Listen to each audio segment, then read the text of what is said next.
कोई राहुल गांधी को पप्पू कहता है तो कोई उन्हें युवराज, जिसमें सुरक्षा की चिंता, नकली नाम से पढ़ाई और बड़े सपनों की तलाश।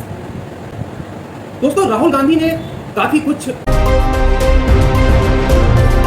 दोस्तों नमस्कार। राजनीति में हर रोज नेताओं की बयानबाजी हम सुनते रहते हैं। कोई राहुल गांधी को पप्पू कहता है तो कोई उन्हें युवराज। लेकिन क्या आपने कभी सोचा है कि उनकी असली पढ़ाई लिखाई कैसी रही? कौन से कॉलेज में वो पढ़े, कैसे विदेश में उन्होंने पढ़ाई की और उनके कॉलेज लाइफ में क्या क्या हुआ? आज हम आपको राहुल गांधी की क्लासरूम से लेकर कैम्ब्रिज यूनिवर्सिटी तक की पूरी यात्रा इस वीडियो में बताएंगे। एक ऐसी कहानी जिसमें सुरक्षा की चिंता, नकली नाम से पढ़ाई और बड़े सपनों की तलाश। दोस्तों, राहुल गांधी ने काफ़ी कुछ अपने इस उम्र तक झेला है, लेकिन उनके कॉलेज लाइफ की जो कहानी है वो बहुत रोचक है। दोस्तों, राहुल गांधी का जन्म 19 जून 1970 को हुआ।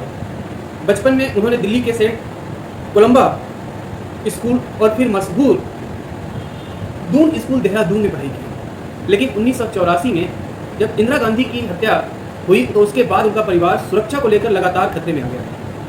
इसी वजह से राहुल की स्कूली पढ़ाई कई जगहों पर होती रही और अंततः उन्हें विदेश भेजा गया। ये था उनके सफ़र का पहला बड़ा मोड़, जब उन्होंने देहरादून से अपनी पढ़ाई को बंद किया और उसके बाद उनको हार्वर्ड यूनिवर्सिटी जाना पड़ा।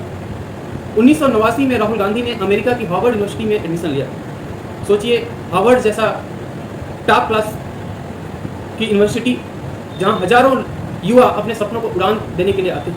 लेकिन दुर्भाग्य देखिए, 1991 में जब उनके पिता राजीव गांधी की हत्या हुई तब सुरक्षा कारणों से राहुल को पढ़ाई बीच में छोड़नी पड़ी। क्या आप सोच सकते हैं कि दुनिया की सबसे प्रतिष्ठित यूनिवर्सिटी हार्वर्ड में पढ़ाई करने का मौका मिलना और फिर अपनी पहचान को छुपा के रखना और उसको भी बीच में छोड़ देना, ये कितना बड़ा सदमा रहा होगा राहुल गांधी के लिए। ये शायद पढ़ाई अधूरी नहीं रह सकती थी, तो राहुल ने अमेरिका के रॉलिंस कॉलेज फ्लोरिडा में दाखिला लिया और यहाँ हुआ कुछ बेहद ही दिलचस्प।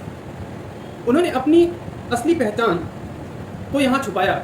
वो यहाँ राहुल विंसी के नाम से रहने लगे और वो पढ़ाई करने लगे, क्योंकि अगर लोगों को राहुल गांधी का असली नाम पता चल जाता और ये पता चल जाता कि वो भारत के पूर्व प्रधानमंत्री के बेटे हैं तो सुरक्षा का खतरा उनके ऊपर आ जाता।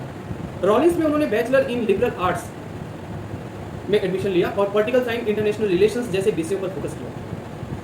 उनके कई दोस्तों के मुताबिक जो समाचार सोशल मीडिया के माध्यम से या अन्य माध्यमों से मिले, उसमें ये रहा कि राहुल ज़्यादातर रिजर्व रहते थे, वो ज़्यादा पार्टियां नहीं अटेंड करते थे, उनको ज़्यादा हंगामा नहीं पसंद था, बस कुछ अपने करीबी दोस्तों के साथ रहना, खेल कूद में रुचि रखना और शांत स्वभाव से अपनी पढ़ाई पर फोकस करना।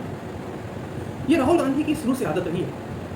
1995 में Rahul Gandhi university of Cambridge UK पहुंचे और यहाँ से उन्होंने एमफिल इन डेवलपमेंट स्टडीज़ की डिग्री को पूरा किया। अब सोचिए, कैम्ब्रिज जैसी जगह पर पढ़ाई करना जहाँ दुनिया के बड़े बड़े वैज्ञानिक, नेता और थिंकर्स निकले, यहाँ भी उन्होंने अपनी पहचान छुपाई और खुद को राहुल गांधी की जगह राहुल विंसी ही बताया। कैम्ब्रिज में राहुल ने अर्थशास्त्र, अंतर्राष्ट्रीय राजनीति और विकास नीति पर गहराई से पढ़ाई की। उनके प्रोफेसरों के मुताबिक Rahul analytical and thoughtful student थे, जो अक्सर प्रैक्टिकल सवाल पूछते। वो गरीब देशों में डेवलपमेंट पॉलिटिक्स किस तरह से काम करती है इस पे फोकस करते हैं और इसके बारे में वो अपने प्रोफेसरों से बात करते हैं। यानी उनका इंटरेस्ट सिर्फ किताबों तक सीमित नहीं था, वो रियल वर्ल्ड सॉल्यूशंस समझना चाहते थे कि गरीबों की स्थिति को कैसे सुधारा जा सकता है, उनको कैसे, उनके लाइफ के जीवन स्तर को कैसे आगे बढ़ाया जा सकता है। दोस्तों, रॉलिंस और कैम्ब्रिज दोनों जगहों पर राहुल का कॉलेज जीवन बहुत ही शांत और डिसिप्लिन माना जाता है। उनके दोस्तों का कहना है कि राहुल बहुत फ्रेंडली थे, लेकिन अपनी फैमिली बैकग्राउंड के वजह से उन्होंने कभी अपने दोस्तों के बीच में बड़ी बड़ी डीलें नहीं मारी।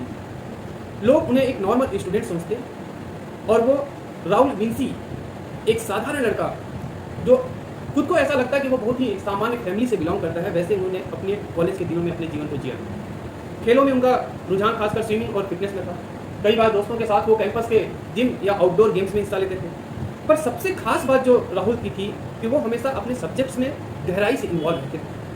उनके सहपाठियों का कहना है कि वो पॉलिटिक्स की बजाय ग्लोबल इशू जैसे गरीबी, असमानता और यूथ एम्पावरमेंट की ज़्यादा चर्चा करते थे। दोस्तों, शायद यहीं से उनके विचार बने कि भारत को एक इंक्लूसिव और मॉडर्न सोसाइटी बनाना चाहिए और उस ओर भारत को आगे बढ़ना चाहिए। पढ़ाई पूरी करने के बाद राहुल गांधी कॉर्पोरेट सेक्टर्स में भी कुछ दिन काम किए और वहाँ का उन्होंने एक्सपीरियंस लिया। पढ़ाई पूरी करने के बाद राहुल ने लंदन की एक कंसल्टिंग फर्म मॉनिटर ग्रुप में काम किया। यहाँ उन्होंने कॉर्पोरेट स्ट्रेटजी और बिजनेस डेवलपमेंट के प्रोजेक्ट्स पर काम किया। सोचिए, देश का भावी नेता, या यूँ कहें कि एक इतने बड़े देश का भावी प्रधानमंत्री उस समय दुनिया की मल्टीनेशनल कंपनियों के सॉल्यूशंस बना रहा था और उनके बीच में रहकर काम सीख रहा था कि कैसे अपने देश को अगर मौका मिला तो आगे बढ़ाएंगे। इससे उन्हें प्रैक्टिकल एक्सपोजर मिला कि ग्लोबल इकोनॉमी को कैसे काम करती है और उसको कैसे हम और अच्छा कर सकते हैं। तो दोस्तों, यह थी राहुल गांधी की शिक्षा और कॉलेज जीवन की कहानी। एक बच्चा जिसने दून स्कूल से शुरुआत की, फिर हार्वर्ड, रोलिंस और कैम्ब्रिज जैसी नामी ग्रामी बड़ी यूनिवर्सिटियों तक पहुंचा और इन इतनी बड़ी यूनिवर्सिटियों में पढ़ने के बाद भी उन्होंने अपना असली नाम छुपाया और एक सिंपल छात्र की तरह एक दूसरा नाम राहुल विंसी रख कर वहाँ रहे और वहाँ से पूरी अपनी पढ़ाई को उन्होंने पूरा किया। दोस्तों, आज राजनीति में चाहे उन्हें कितनी भी आलोचना झेलनी पड़ती हो, लेकिन उनकी एकेडमिक जर्नी बताती है कि उन्होंने काफ़ी मेहनत और एक्सपोजर के साथ अपनी शिक्षा पूरी की। शायद यही वजह है कि वे आज भी युवाओं, शिक्षा और रोजगार जैसे मुद्दों को सबसे ज़्यादा हाईलाइट करते हैं। और शायद यही वजह है कि वो इतनी बड़ी आलोचना उनकी होती है, एक तरह से जैसे एक पूरी लॉबी उनके विपक्ष में काम करती है, लेकिन राहुल गांधी कभी डरे समय नजर नहीं आते। राहुल गांधी हमेशा अपनी बात को डंके की चोट पे कहते हैं कि मैंने ये किया है और ये सही है, मैं ये बोल रहा हूँ, ये सही है। अगर आपको राहुल गांधी की शिक्षा और कॉलेज जीवन पर यह सफर रोचक लगा तो वीडियो को लाइक और शेयर जरूर करें। और हाँ, हमें कमेंट करके बताइएगा कि अगली बार किस नेता या सेलिब्रिटी की कॉलेज लाइफ की कहानी आपको मैं सुनाऊँ।